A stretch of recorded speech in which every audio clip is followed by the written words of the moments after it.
Joás tinha 7 anos quando começou a reinar, e reinou em Jerusalém por 40 anos. Sua mãe se chamava Zíbia, e era de Berseba. Joás fez o que era certo aos olhos do Senhor, enquanto o sacerdote Joiada estava vivo. Joiada escolheu 2 esposas para Joás, e ele teve filhos e filhas. Algum tempo depois, Joás resolveu fazer reparos no templo do Senhor.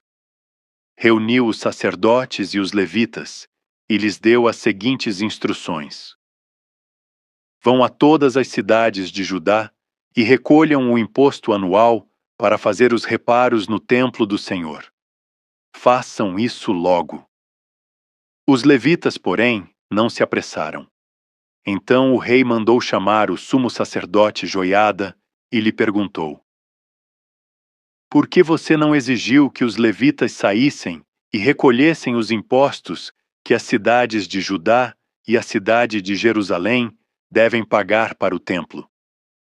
Moisés, servo do Senhor, estabeleceu que a comunidade de Israel pagasse esse imposto para a manutenção do tabernáculo da aliança.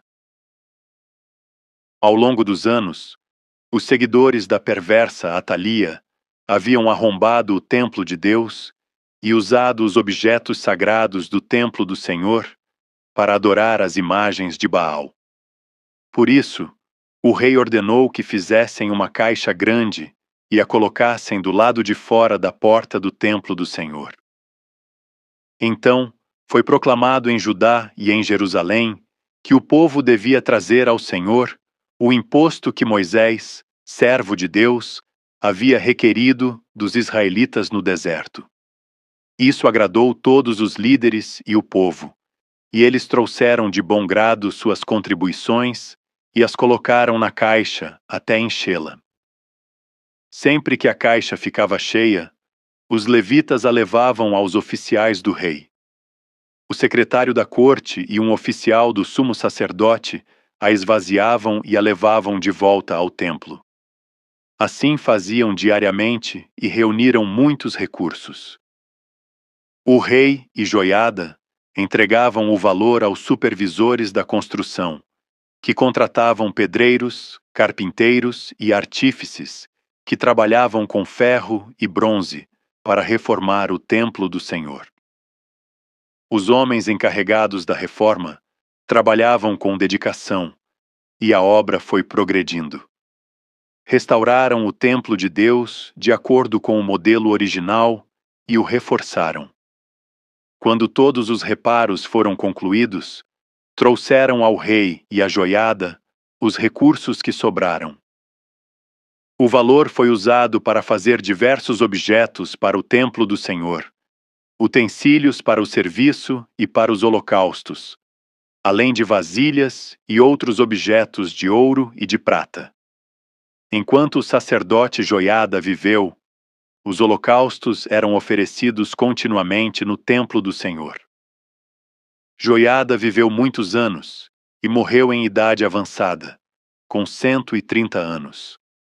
Foi sepultado entre os reis na cidade de Davi, pois havia feito o bem em Israel para Deus e seu templo. Depois da morte de Joiada, os líderes de Judá vieram ao rei Joás e se curvaram diante dele, e ele ouviu seus conselhos. Abandonaram o templo do Senhor, o Deus de seus antepassados, e adoraram postes de Azerá e ídolos. Por causa desse pecado, a ira de Deus veio sobre Judá e Jerusalém. Ainda assim, o Senhor enviou profetas para trazê-los de volta para ele. Os profetas os advertiram, mas o povo não quis ouvir. Então o Espírito de Deus veio sobre Zacarias, filho do sacerdote Joiada. Ele se pôs em pé diante do povo e disse: isto é o que Deus diz. Por que vocês desobedecem aos mandamentos do Senhor e, com isso, deixam de prosperar? Visto que abandonaram o Senhor, agora ele os abandonou. Então os líderes conspiraram contra Zacarias e o rei ordenou que ele fosse morto por apedrejamento no pátio do templo do Senhor. O rei Joás não levou em conta a lealdade que Joiada, pai de Zacarias, lhe havia demonstrado, e matou seu filho. As últimas palavras de Zacarias antes de morrer foram: que o Senhor veja o que estão fazendo e vingue a minha morte. Na virada do ano, o exército sírio marchou contra Joás. Invadiram Judá e Jerusalém e mataram todos os líderes do povo. Enviaram para seu rei em Damasco tudo o que haviam saqueado. Embora os sírios tivessem atacado com apenas um exército pequeno, o Senhor entregou em suas mãos o exército muito maior de Judá. O povo de Judá havia abandonado o Senhor, o Deus de seus antepassados. Por isso, o juízo foi executado contra Joás. Os sírios se retiraram e deixaram Joás gravemente ferido.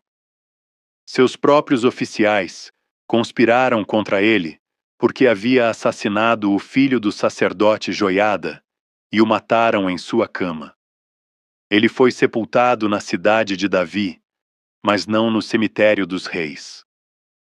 Os assassinos foram Josacar, filho de uma amonita chamada Simeate, e Jeozabade, filho de uma moabita chamada Somer. O relato sobre os filhos de Joás, as muitas profecias a respeito dele e o registro da reforma do templo de Deus estão registrados no comentário sobre o livro dos reis. Seu filho Amazias foi seu sucessor.